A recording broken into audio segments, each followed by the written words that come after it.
Good afternoon. This is your founder and speaker of the Revival Hope Global Outreach Ministry to the world.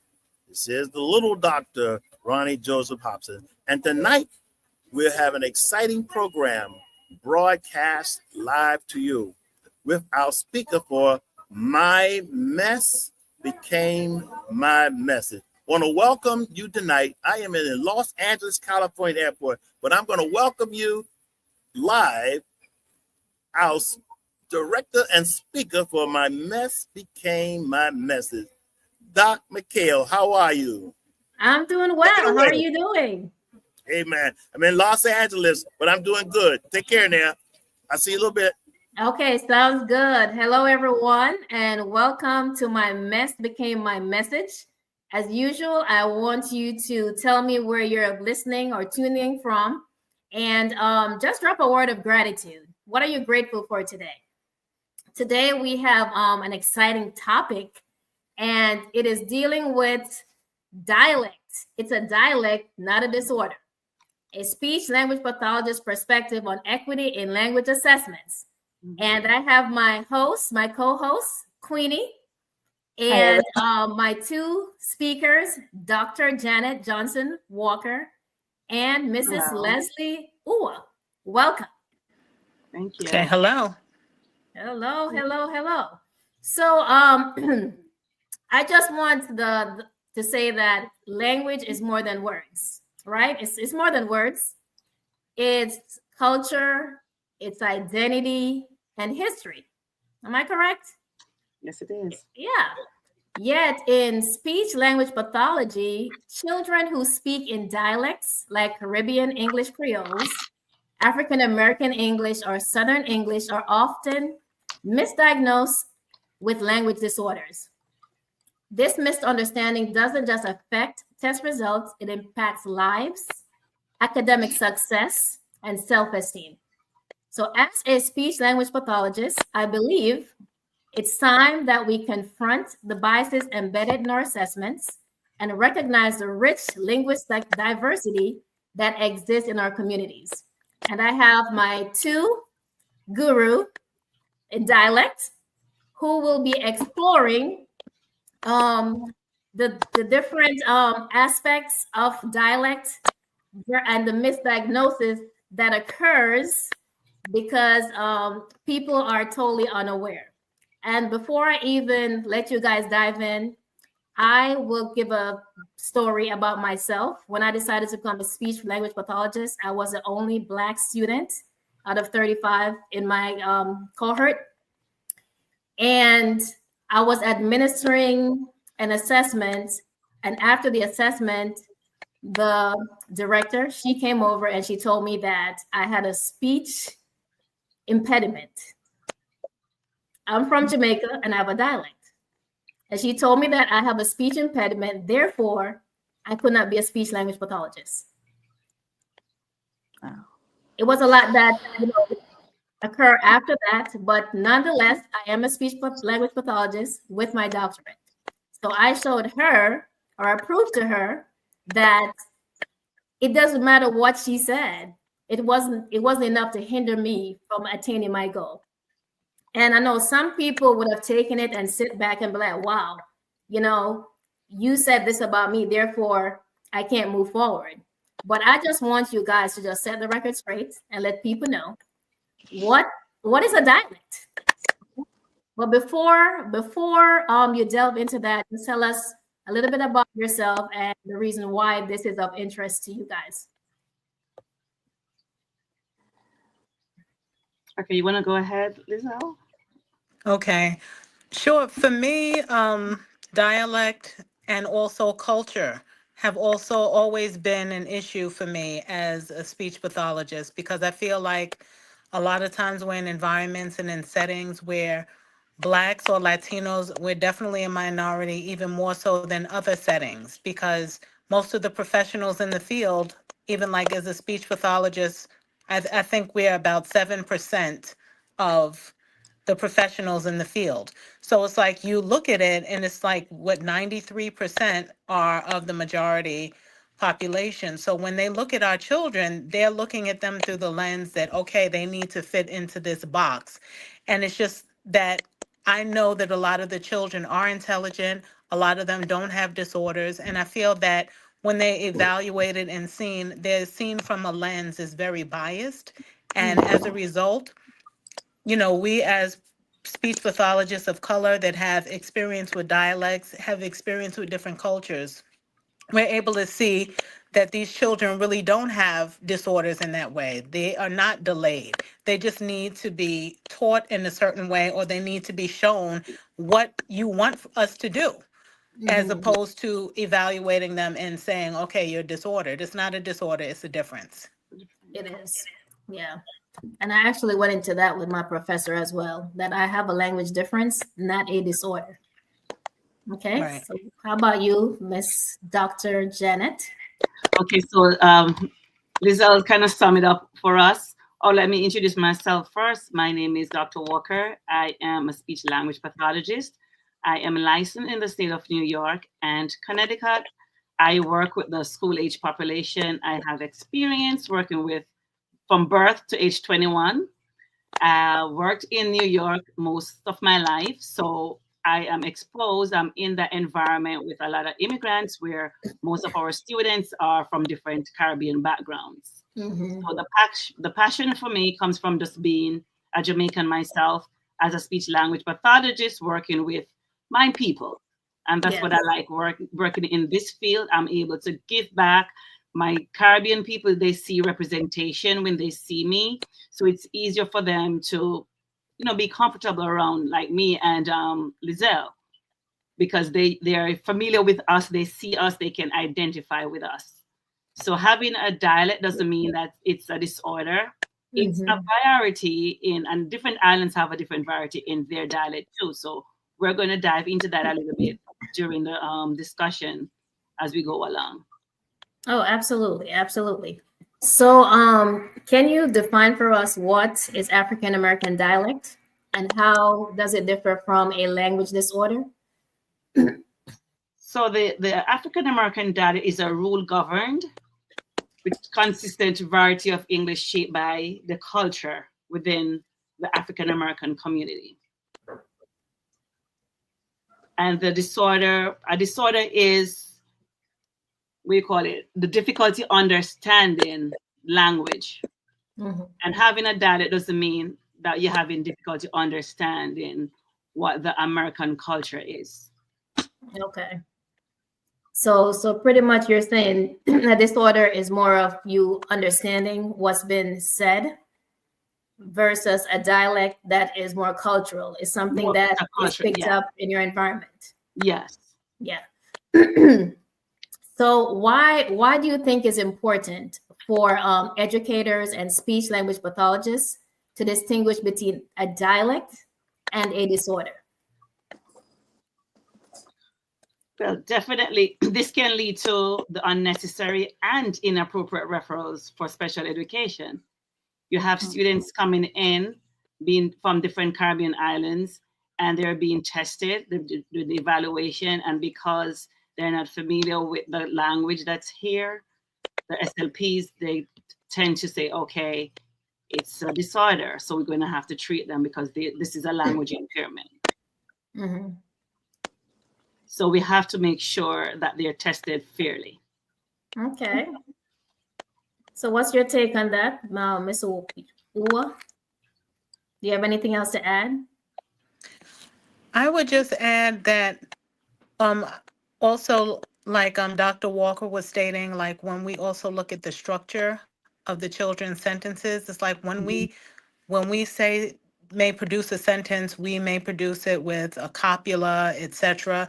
And a lot of students that are from Caribbean or speak African American English may omit the copula. So it's like these differences are not necessarily seen through the lens like, okay, we know that this is what is a normal rule governed, just as Dr. Walker said, it's a rule governed system. So it's like they're not seeing the rules in the culture. And I think that is what needs to change, is that they are exposed, other speech pathologists from other nationalities are exposed to the rules of African American English or Caribbean English or African English, because the pidgins are also spoken in African countries. So if you have a mixture of all of these students, especially I'm also from New York, it's like we have everything in one area. And then on top of that, we have Latino students. So it's like they also have rule governed languages. So we all have to look at it. And I think the knowledge base, we just have to understand what the rules are. So when we see these children, we're not looking at them like, okay, this is not, you're not speaking standard American English or white English and seeing it as wrong.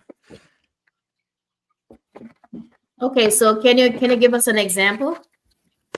Okay, so as Lizelle said, the missing of the copular, like the verb is, we would tend to say she happy, but the standard structured way would be she is happy.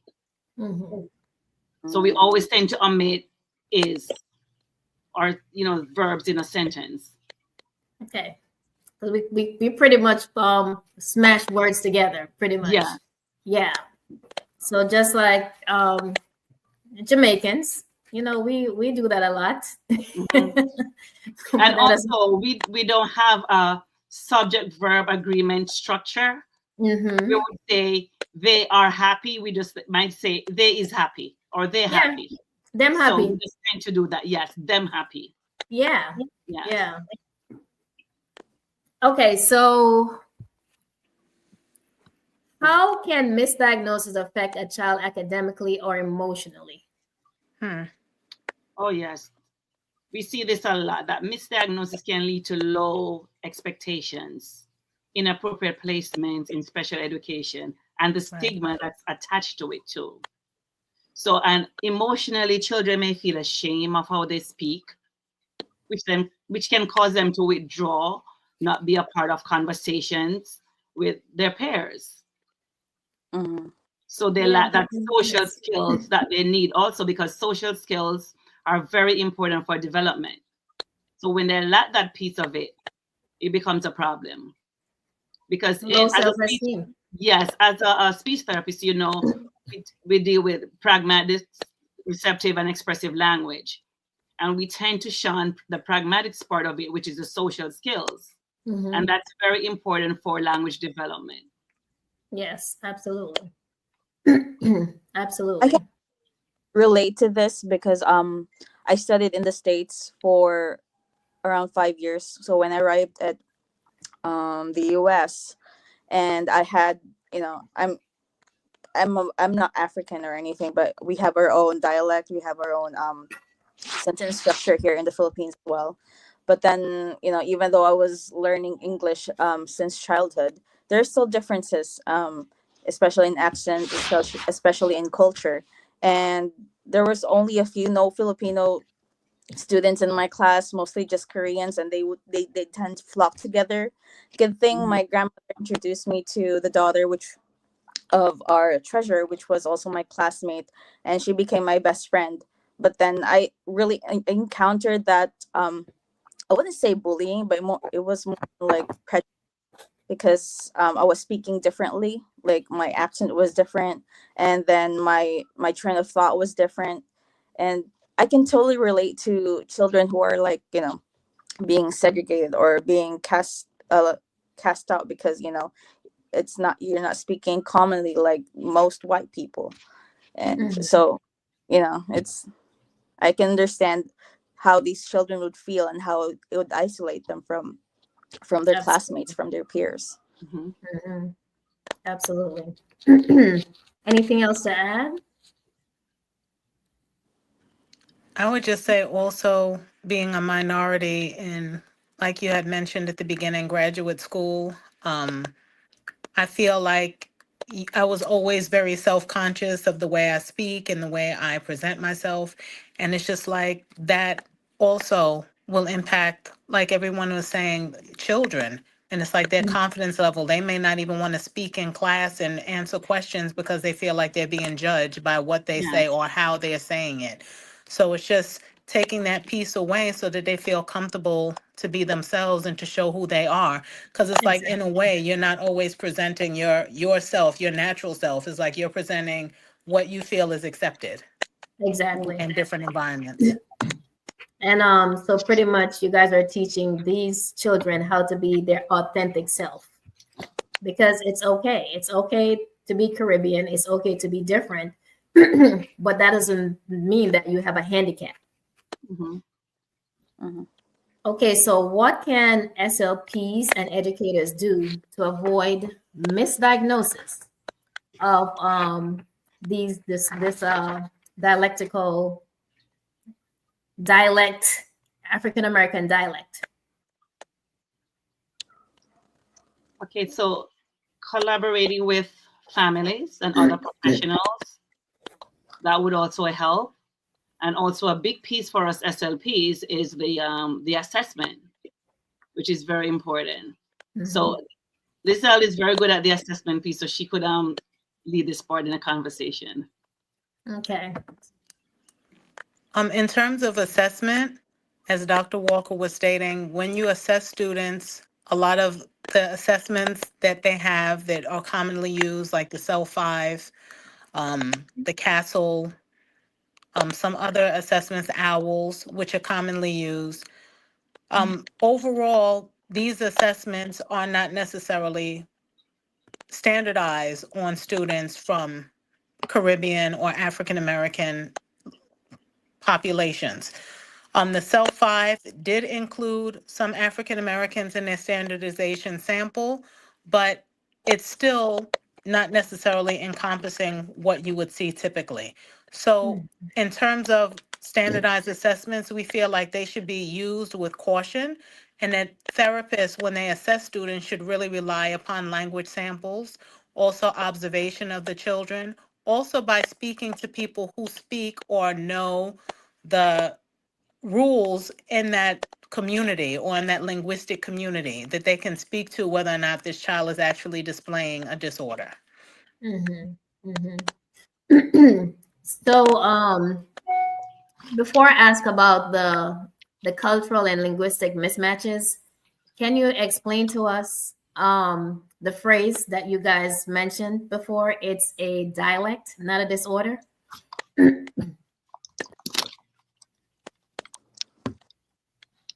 ahead, Lizelle. No, just in terms of dialect is like the rules that are in that community. So even different Caribbean communities, there's different rules in each dialectal community. Jamaicans speak different than Trinidadians versus people from Barbados. So we really need to look at each community separately. And when you see the students, take a language sample, transcribe what they are saying, see if they have a content meaning to what they're saying, see if what they're saying makes sense in the context, make sure that they comprehend questions. So these are all things when you see that they are able to comprehend, they're able to express and convey an idea in a way that's meaningful. You have to look at that over looking at maybe an accent to say, oh, maybe they're not saying it the way I would say it. They're not saying tree, they're saying tree, So it's like looking deeper, looking at the semantics behind what this child is saying, looking at the pragmatic, the way they're using language. These other areas also need to be looked at, not just a diagnosis or giving them a specific score, giving them a quantitative item or saying you did this right or you did that wrong, giving more of a qualitative analysis, giving more of a descriptive analysis of what the children are really doing and how they're using language. Yes. Yeah, that makes sense. That's why it's important to have the parents involved. Like I always tell my Caribbean parents that our dialect is a valid linguistic system that is rooted in history, culture, and identity. I always bring that piece. That's how we identify ourselves. Yes. Yes. That's what makes us stand out. That's what makes us different. Okay, so give some examples of cultural or linguistic mismatches in these assessments, because you did mention earlier that it wasn't standardized for Caribbean students. So can you give some examples of that mismatch? Okay, so I would say like a Jamaica child might say, me I go, which means I am going. So that's what they are used to. That's what they were not taught, but that's how they were raised. Mhm. And it's communication, like I always say, that's communication. So however it's said, as long as they're communicating, because communication can be even sign language. Mhm. So as long as we're communicating, that's language. Even as Dr. Walker saying, that phrase that was said, "me are going." So if they look at that and say they were administering the cell five, the formulated sentences, they're showing a picture and the child produces a sentence, it would probably be marked incorrect, or they would be given just 1 point, possibly. And that's if you're dealing with someone that's familiar with dialect, Yes. that would understand that there's a dialectal variation. So let's say that the child, they're showing the picture, and even some of the pictures, we said a lot of the pictures have content bias, because if you have a child that's coming from the Caribbean, they may not be exposed to some of the images that are shown on some of these assessments because they're not necessarily used to the American culture. So things Yes. that may be familiar to them are not necessarily familiar to an American, and vice versa. Yes. So all of these kind of play into the bias because the child is not going to be able to label certain things because they're not familiar with it. But it doesn't mean that they don't know what it is. They don't have that knowledge base. And that's why dynamic assessment is so important, because it's not just looking at what the child knows today, but looking at their ability to learn. So even if you don't have exposure to an item and you're not able to label it, you're not able to produce a sentence a certain way because you don't have exposure. Now, if I give you a intermediate learning point, or I teach you, and that's part of dynamic assessment. After I assess you, I teach you that skill that I saw that you were lacking in, and you're able to show growth, or that you're able to acquire that skill. Then it differentiates. It says, okay, this child is not disorder. They just didn't have exposure to this Exactly. item or Mhm. this principle. Mhm. Yeah, that makes sense. That makes sense, because if you're able to learn something, that doesn't mean there's a deficit in it. Yeah. It's just the exposure. Okay, so are there any alternatives for testing for Caribbean students to get a more accurate um, rating? The the DELF, Yes. that's a dynamic assessment that is being created for Mhm. our children, that's been used. So that's a good assessment that's used. Okay, so they have one on the market, so that's what is primarily used for children with a dialect. Yes. Correct. Okay. I haven't seen kids in 25 years. I did it on my externship, so I have no idea What to do for kids. what the testings are out there. I remember the self because we use it a lot. Yes. Yeah. It's unfortunate though that delve is out there, and it's for dialectal variation, but it's not commonly used. Like in my school, they don't purchase the delve. Everybody primarily purchases the cell 5. Yourself, yes. Mm-hmm. So it's just like if that assessment is there and people are not using it, it's kind of like just to bring awareness, like this is out there. Yeah, absolutely. So how do you think you can bring more awareness to that test? I'm sure you're probably doing this research to help to bring more awareness to dialect. But how do you see this changing in the future? Because this is very important, because we want kids with a dialect to feel comfortable. We Right. don't want them to have low self-esteem. We want them to be able to socialize in their environment. So how do you see this changing in the near future? It's gonna take SLPs like us. Like last week, Lizelle and I, we did a presentation in California, bringing awareness to dialect, versus the dialect versus disorder. So it's the more that we get into it, talk about it. What we want to do next is like open this to like the general public, to like educators, parents, so they can become aware of what's going on. Mm-hmm. So just bringing awareness to it. So just start with us. Yeah, absolutely. Mhm. Absolutely. So I guess talking more about it because Even this I've been to many platform too. conferences. Huh? Even using this platform would bring awareness to what is yet to Oh, come. absolutely. And this will reach millions of people, believe it or not. Mhm. But I've been to many conferences, and I don't think there has been much that's been said about Yeah. dialectical speakers. There hasn't been much. So that's a good start. Yes. It's a good start. So maybe this will prompt the listeners or the professors or whoever was in that room to start doing more research because this is very important. Mhm. But we have lots of immigrants with dialects Yes. that are being misdiagnosed. And also, Mrs. Yua, she's currently a PhD candidate. So hopefully in a few months, we're going to have Dr. Uwa with us. And she's Yes, going to be publishing a few papers in the future. So we're going to be seeing and hearing a lot about her in absolutely. the months to come. Mhm. Yes, yes. Congratulations, Thank you. Doctor Dr. to Uwa, be. Thank you. Doctor to be. in a few Thank months. you. Yes. And Yes. I look forward to reading more about your research. Thank you. I'm Yeah. looking forward to doing more research, even with Dr. Walker. Even at the conference, we were actually talking about compiling like lists of what is typical in different Caribbean cultures. Mm-hmm. So, what is typical in Jamaican? What is typical in Trinidadian? What is Yeah. typical Yeah. in Guyanese? So, it's like all of these, if we could like compile a list and show like what is commonplace and have like a place where people can go to really look and see, okay, that they could compare it to. So if a speech therapist has a Jamaican student, they're able to pull up something and look and say, okay, this is a typical pattern. So it Mm-hmm. won't be so likely for these misdiagnoses to happen.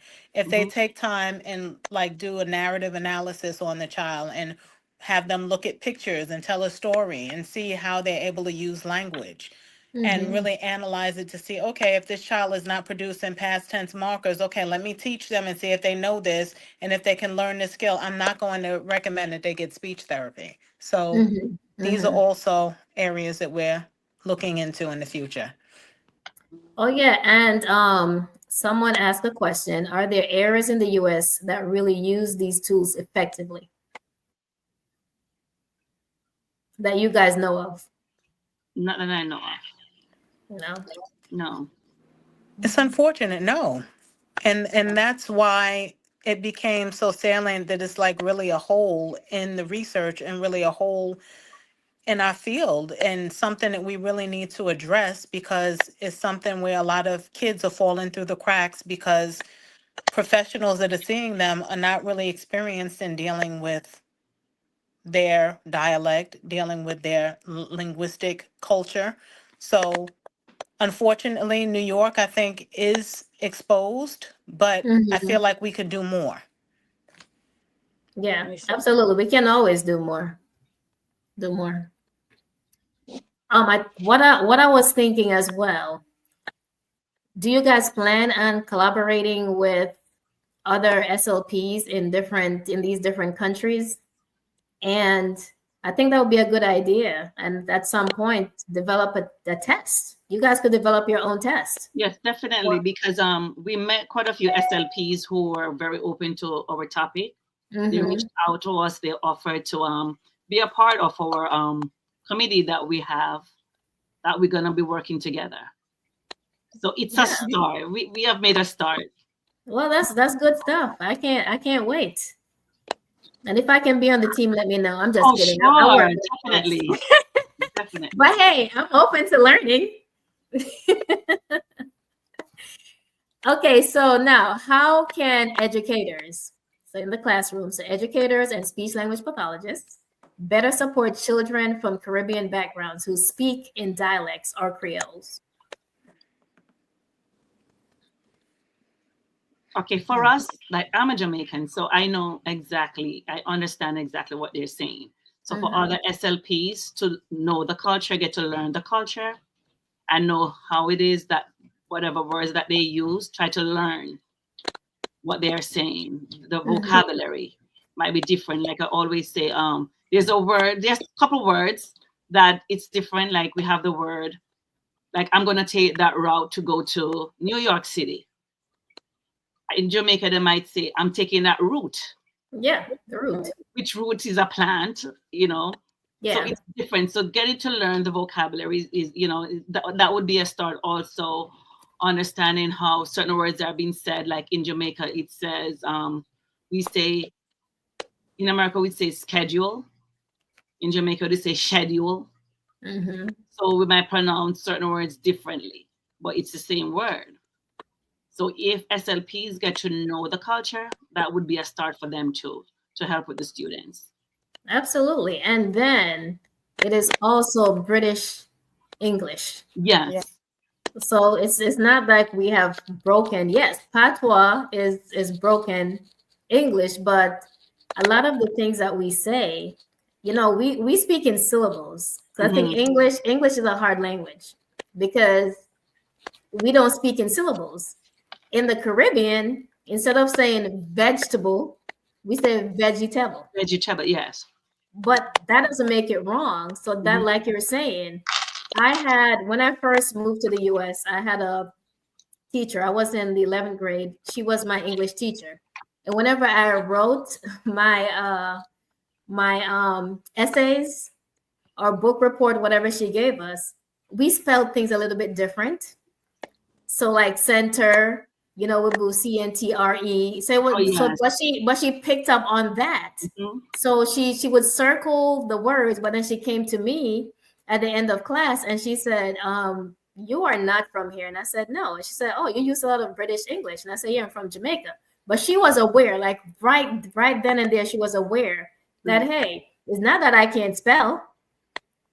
It's just that I'm from another culture and we do things differently. So that's why like you said, it's important for them to know the vocabulary. They take the time to learn Spanish vocabulary, because you test students in English and Spanish before you diagnose that they have a disorder. So why can't they do that for us as well? Yeah. So that's important. All right. So now, what role does classroom instruction play in affirming or harming a child's linguistic identity? You know what? As you were talking, I thought about a concept called cultural humility. And that is what a lot of educators need, cultural humility. It's not looking at one culture as being better or dominant or the standard. And it's looking at the child as an individual, looking at their culture with openness and a willingness to learn. And I think that is something that your teacher did. Like, okay, I understand that you are coming from a background where you have British English or you learned British English. And it's just like, if teachers approach it that way, even some of the errors, they would ask them, is this something that's typical in your culture? Is this something? Exactly. Just that openness, that dialogue. And it would be less common for them to look at it like, oh, they don't know what they're talking about, if you have a conversation with me. Exactly. And someone asked, up the question disappeared. What is the tool to be developed between husband and wife from different countries that deals with speech differences? It first to help partners understand the nuances.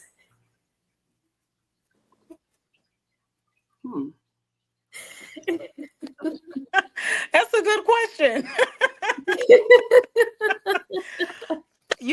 Again, cultural humility, being able to sit down and have those conversations. Yes. It's funny. My husband's from Nigeria, so sometimes he'll say things because they come from a British system as well. He'll say things and I'm like, what was that? What did you say? So it's like he'll explain it to me like, oh, because we say it this way here. So it's like just being able to open up and learn about other cultures and what is common. And I like that, cultural humility. So looking at a culture with willingness to both learn and understand. Yes. I like that. I don't think I've ever heard that term before. So I just learned something new.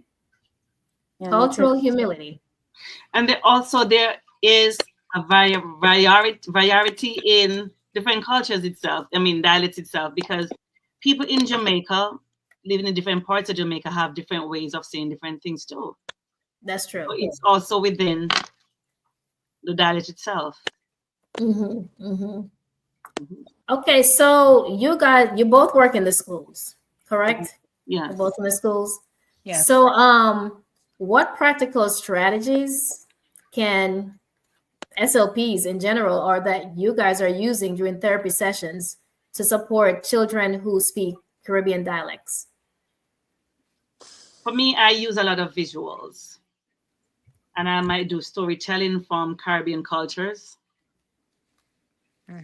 That would also help children to express themselves in their dialects.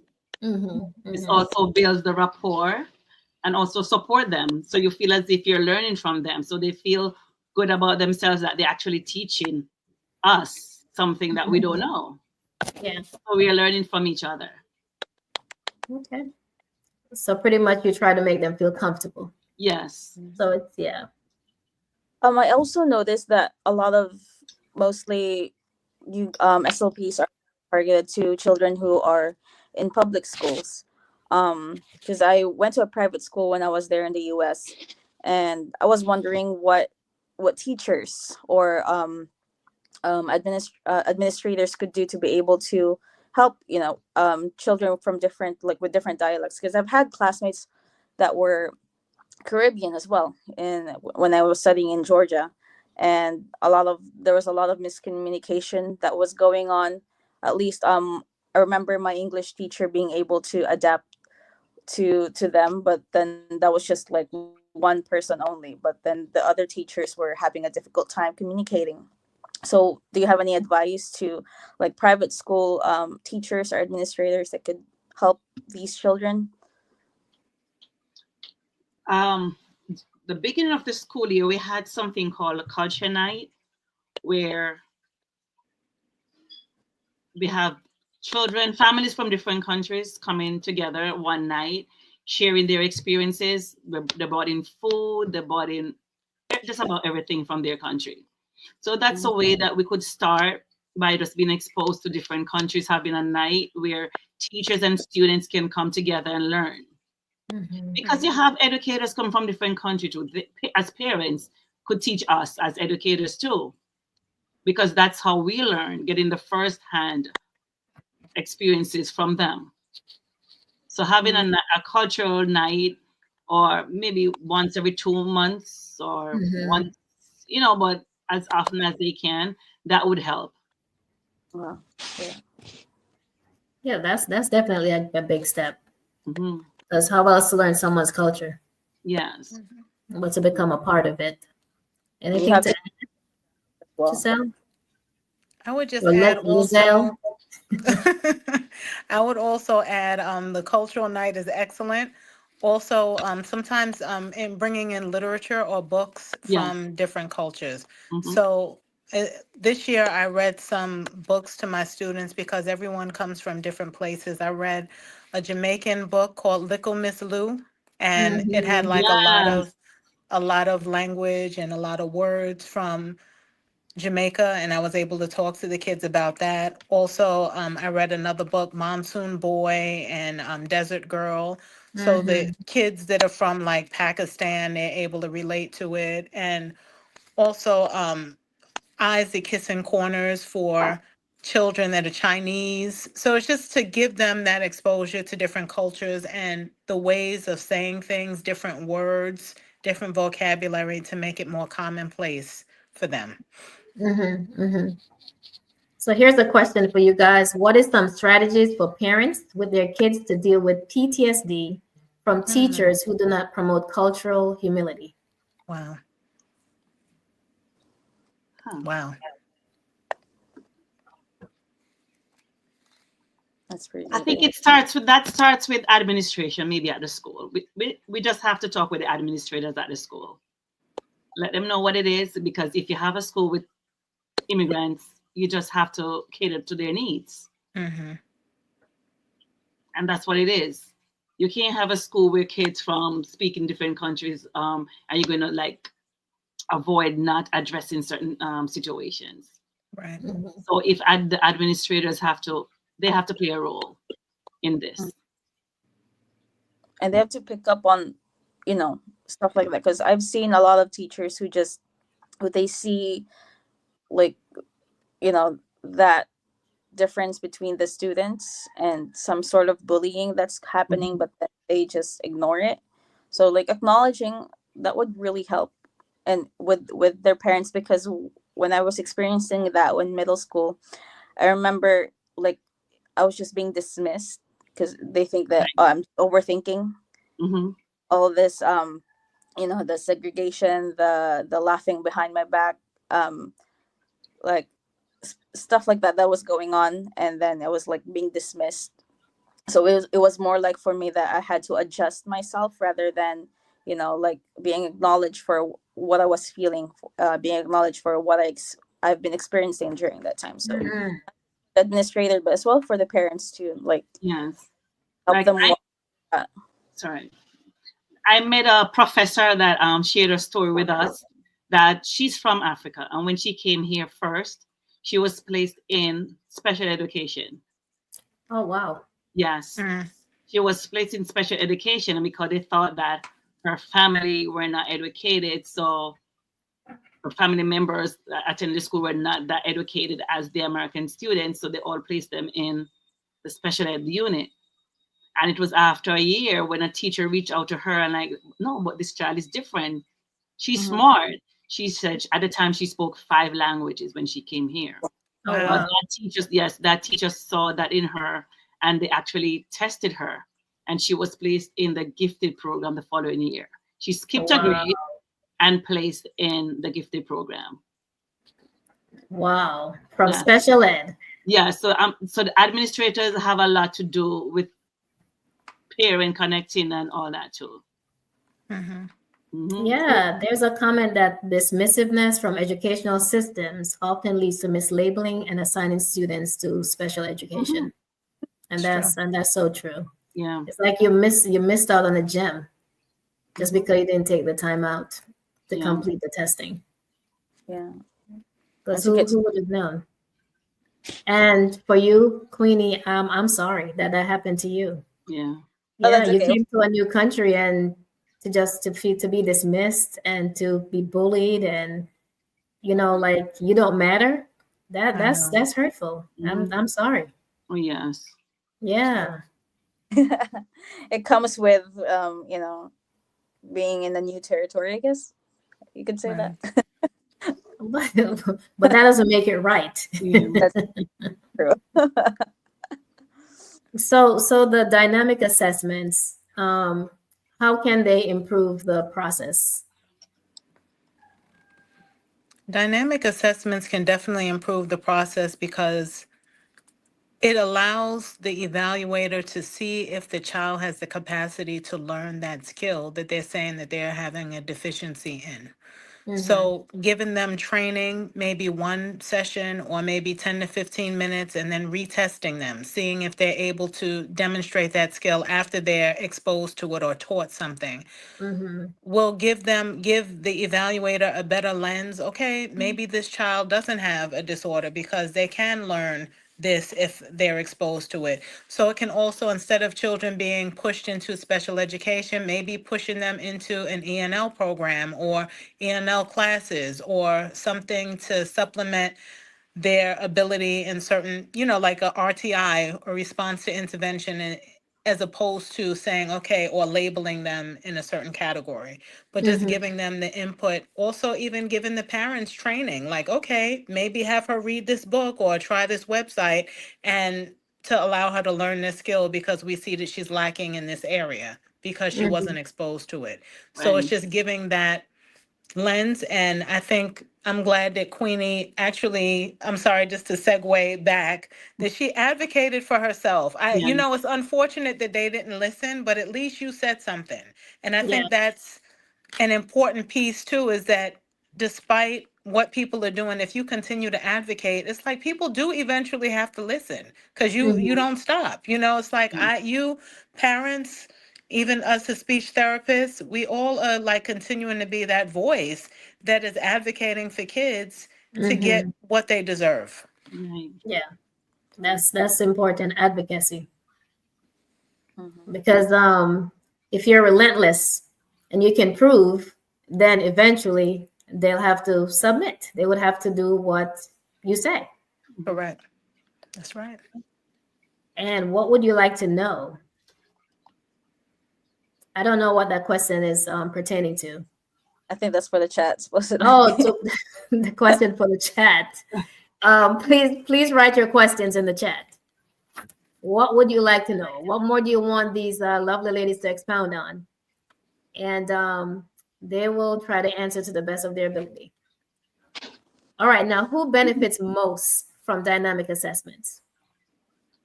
Oh, definitely children from different cultural backgrounds. Yes. What does that do for them? Test their true ability. Test where they are. Their language, because it's going to be written in their language.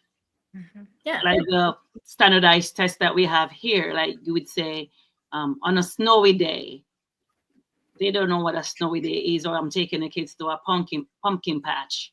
What's that in Jamaica? So those are not tests, but I'm just saying. So we have to use words that are in their vocabulary. Exactly. And a lot of these standardized tests are set up for us to fail. Like it was a norm for Caribbean vocabulary. students. It was a norm for us. Even the state testing, they are set up for us to fail. Even kids that doesn't have disability. And when my son was preparing for this, the third grade testing to go to fourth grade, and I had to go through and highlighted words, the words that we don't commonly use, and try to explain it to him. This is how they say this, and this is worded like this, because he knows the answer, but because one little word threw him off.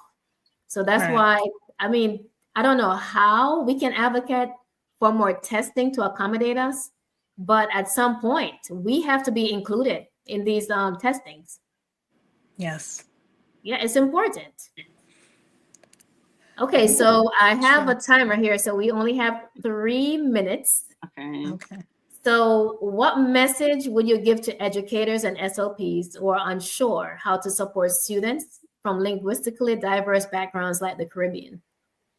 I'm going to use Queenie's experience to answer this one. I'm going to be like, just be open. Yes. Be curious and ask questions. Like, don't assume that different means a disorder. We just have to learn about the child's background and treat language diversity as a strength and not a barrier. Yes. Yeah. I like that. Language diversity is a strength and not a barrier. Yes. That's excellent. Yes. And how can schools celebrate linguistic diversity among Caribbean and African American students? How can we celebrate it? I can speak in my school, we have a lot of Haitians in our community. So they actually have like a Haitian American Day, and they bring in Haitian food, and they show the dances and also the music. And always, anytime an announcement is made, it's always made in English, it's made in Spanish, and it's also made in Haitian Creole. So I think that they try to be more inclusive, to give all the students a voice and show them that their culture matters and that they're important. Oh, yeah. Culture matters and you are important.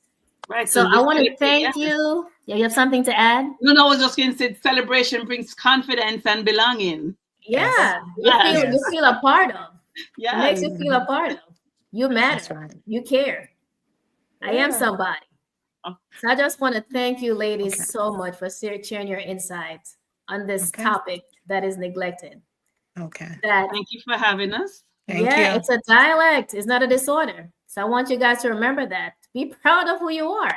Yeah. That's right. You do not even for your kids, stand up for them. Even if you have to go and speak your whatever dialect you have, let them understand that this is how we perform at home. Yes. Mhm. So in closing, I just want to say equity in language assessment begins with the willingness to listen, not just to words, but to context, culture, and identity. When we shift our lens from correctness to communication, from standard to strength, we empower every child to be seen, heard, and supported. It's not just about changing how we assess, it's about changing who gets to belong. Because a dialect is not a disorder, it's a voice that deserves to be understood. So I want you guys to share, comment, and tune in next week for our topic will be breaking free, healing from traumatic relationships, and reclaiming your power. You do not want to miss it.